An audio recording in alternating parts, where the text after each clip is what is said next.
Bonjour super parents, bienvenue dans l'émission Vie de parents. Je m'appelle Claire, je suis mariée, j'ai 2 enfants, je suis auteure et je travaille dans les ressources humaines. Et aujourd'hui, je vais aborder la question délicate du combat contre la stérilité. Quand on se marie, on a l'impression que ça va aller très très vite, vie de rêve, on a des enfants tout de suite, et pas forcément. Et il faut savoir aborder le sujet avec son conjoint, sans tabou. Parce que c'est vrai que ça peut paraître un petit peu compliqué, surtout quand on voit les mois qui passent et que bébé n'arrive pas, de pouvoir en parler. Donc c'est ce qu'on a fait avec mon mari, on a discuté tous les deux. Et on a préféré ne pas attendre avant de consulter. Alors évidemment, le but n'est pas non plus de se mettre de la pression, mais il faut quand même consulter assez vite, surtout quand on a déjà abordé la trentaine, ce qui était notre cas, pour voir rapidement s'il y a des soucis et pouvoir y faire face et avoir un traitement médicamenteux. Et on a bien fait parce qu'il faut savoir que dans le combat contre la stérilité, nous ne sommes pas tous égaux. Selon le médecin qu'on peut voir, certains, comme c'était mon cas au départ, mon médecin a dit non mais vous avez le temps madame, attendez encore 1 an et demi. Mais pour ceux qui vivent cette situation, c'est très très long, vraiment très long. Donc déjà, n'attendez pas, consultez un médecin. Si vous voyez que ça traîne un petit peu, n'hésitez pas à avoir un deuxième avis. Ensuite, ce qui est très très important et ce qui nous a beaucoup aidé avec mon mari, c'est la communication. Parler de ses doutes, parler de sa culpabilité, parce que forcément, on culpabilise, surtout quand le médecin vous dit « Non mais monsieur va très bien, c'est vous madame qui êtes stérile ». Et là, c'est un choc.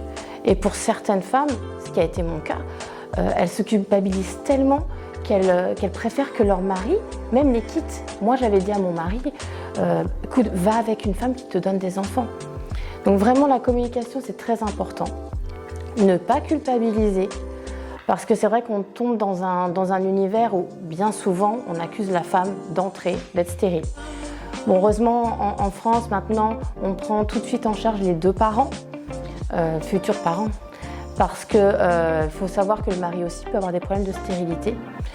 Donc ça, c'est très important aussi. Et il ne faut pas minimiser la difficulté de l'homme. Parce que c'est vrai que la femme peut avoir des examens médicaux à faire assez intrusifs, mais pour l'homme, c'est extrêmement humiliant aussi. Donc c'est pour ça que je le redis encore une fois, la communication, c'est extrêmement important. Aussi, pourquoi? Parce que lorsqu'on est stérile, on quitte un univers d'innocence. On n'est plus innocent. On n'est plus le petit couple qui rêve. On retombe vite sur terre. C'est-à-dire qu'on est face à une réalité qui est parfois très dure. C'est-à-dire qu'on peut attendre 1 an, 2 ans, 3 ans, 10 ans parfois. Et il faut vraiment avoir un couple solide et surtout se dire, voilà, je ne suis pas seule, je dois aller voir des médecins, c'est difficile, ce n'est pas la vie rêvée que je voulais, je ne pensais pas concevoir un enfant avec des médecins, mais acceptez-le. C'est très important d'accepter le fait de devoir subir des examens, prendre des traitements médicaux, parce que voilà, oui, effectivement, c'est pas naturel. Ça peut paraître peut-être un petit peu trop assisté, mais parfois, c'est utile pour avoir des enfants, parce que naturellement, ça ne fonctionne pas. Il y a aussi le côté psychologique, familial. Quand vous vous mariez, tout de suite, en général, allez, 1 mois après le mariage, vous avez la famille qui vous dit « Alors, c'est pour quand ?» Et là, vous arrivez avec une pression. C'est-à-dire que nous, on évitait certains repas de famille parce qu'on ne voulait pas la question, la fameuse question. Alors, c'est pour quand? Quand est-ce qu'on va être grands-parents? Parce que certains, dans un couple, c'est un choix. Ils ne veulent pas avoir d'enfants tout de suite parce qu'ils veulent privilégier leur carrière ou tout simplement leur vie de couple, voyager. Mais nous, on était déjà ensemble depuis très longtemps et c'est vrai que pour nous, c'était un désir. Et ça nous faisait mal, c'est-à-dire qu'à chaque fois, on savait qu'on allait avoir la question. Donc, nous enfermions un petit peu dans une routine où on était enfermés chez nous, on ne voulait plus voir personne. Donc ça, à éviter. Au contraire, voyez des amis, voyez du monde et abordez la question avec votre famille. Nous, on n'a pas osé et du coup, ça a été très compliqué après parce que même notre famille nous a dit « Mais pourquoi vous ne nous l'avez pas dit ? on aurait arrêté de vous poser la question. Peut-être de la pudeur, peut-être de la gêne. En tout cas, ça, il faut éviter absolument. Parler à votre famille. Vous leur expliquez, bon ben voilà, effectivement, on a pour projet d'être parents. Nous avons des difficultés médicales, donc excusez-nous, mais on aimerait ne plus aborder la question les prochaines fois que l'on se voit. Parce qu'effectivement, après, ça met une pression, donc, déjà au niveau du couple, une pression familiale et évidemment une pression sociale. Donc vraiment, faites attention. Votre priorité, au départ, c'est votre couple. C'est vous deux. Parce que si la base du couple n'est pas forte, ça va être très compliqué après. Donc, ne culpabilisez pas. Prenez tout de suite rendez-vous chez un médecin si vous voyez qu'au bout de 6 mois, déjà, il y a des soucis de stérilité. Faites-vous accompagner par 1 ou 2 ou plusieurs médecins, ou même pourquoi pas un centre de procréation médicalement assistée, parce que c'est très important d'avoir un bon suivi médical. Ne vous laissez pas avoir par la pression familiale. Communiquez entre vous, communiquez avec votre famille, sortez, voyez du monde, vivez. Que le désir d'enfant ne soit pas uniquement la motivation de tous les jours, quand vous vous levez le matin, que ce ne soit pas la première pensée. Parce que sinon, vous allez finir par tomber dans la dépression et être malheureux. Alors que c'est un événement heureux et que de toute façon, l'optimisme fait la moitié du travail. Vraiment, pensez positif. Menez le combat de front et vous allez voir que ça va fonctionner. Une fois qu'on a fait des traitements médicaux depuis 3-4 mois, on commence à se poser des questions. On se dit, mais est-ce que c'est vraiment possible? Est-ce que je réagis bien? Parce qu'il faut savoir que non seulement il y a des répercussions psychologiques, mais également physiques. Au bout de 3-4 mois de traitement, j'ai commencé à me sentir mal, à prendre beaucoup de poids. Et surtout, j'avais des effets secondaires. C'est-à-dire que j'ai fait une hyperstimulation, parce que c'est un petit peu, certains médecins jouent un peu aux apprentis sorciers malheureusement, et voilà, vous avez un comprimé, mais il va faire plus d'effet sur une femme que sur une autre. Et moi, heureusement et malheureusement en même temps, ça a eu beaucoup d'effets, ce qui fait que voilà, j'ai fait une hyperstimulation, j'ai failli être hospitalisée.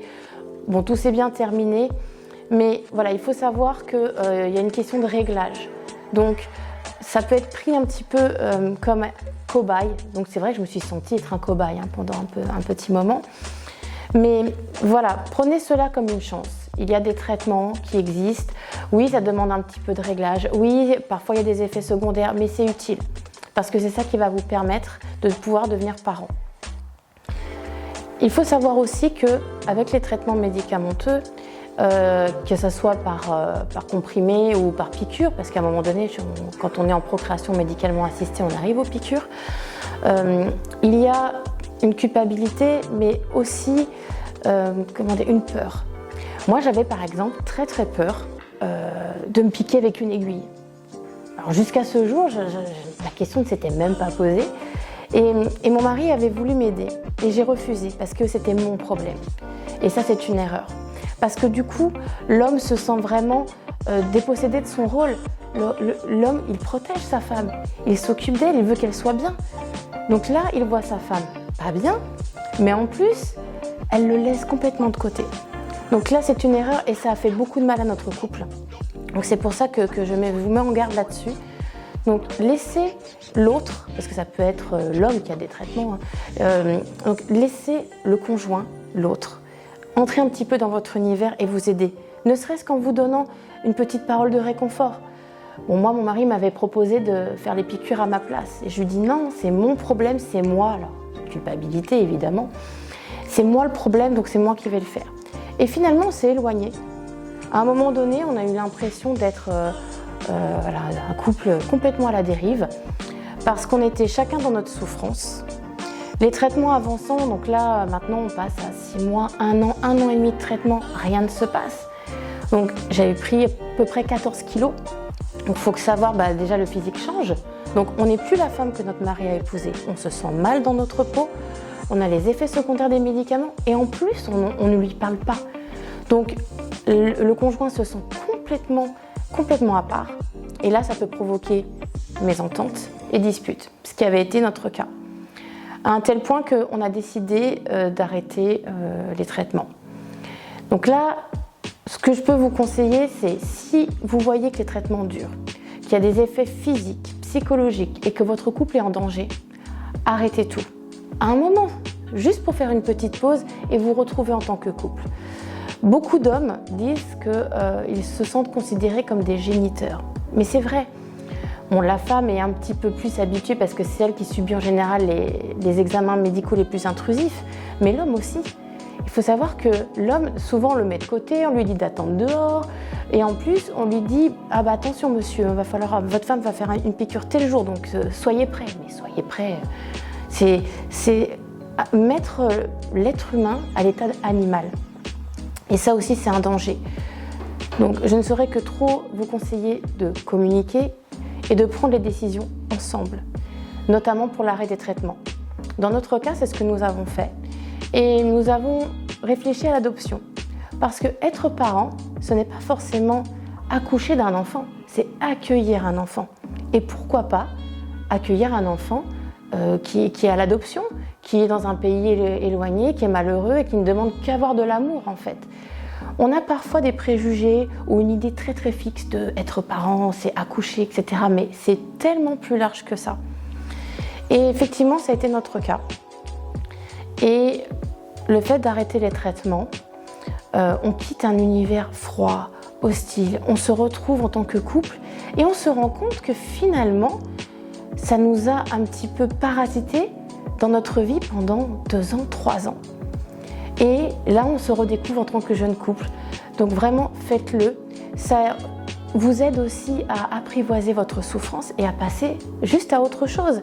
C'est normal de souffrir, c'est normal d'être impatient. Vous devez accueillir ces sentiments-là. Simplement, passez après à autre chose. Prenez vos décisions ensemble et vous verrez, vous aurez la même chance que moi de tomber enceinte sans vous rendre compte. Nous sommes devenus parents en ayant lâché prise et arrêté les traitements. Cet épisode est maintenant terminé. Je vous remercie de l'avoir suivi et je vous dis à l'épisode prochain.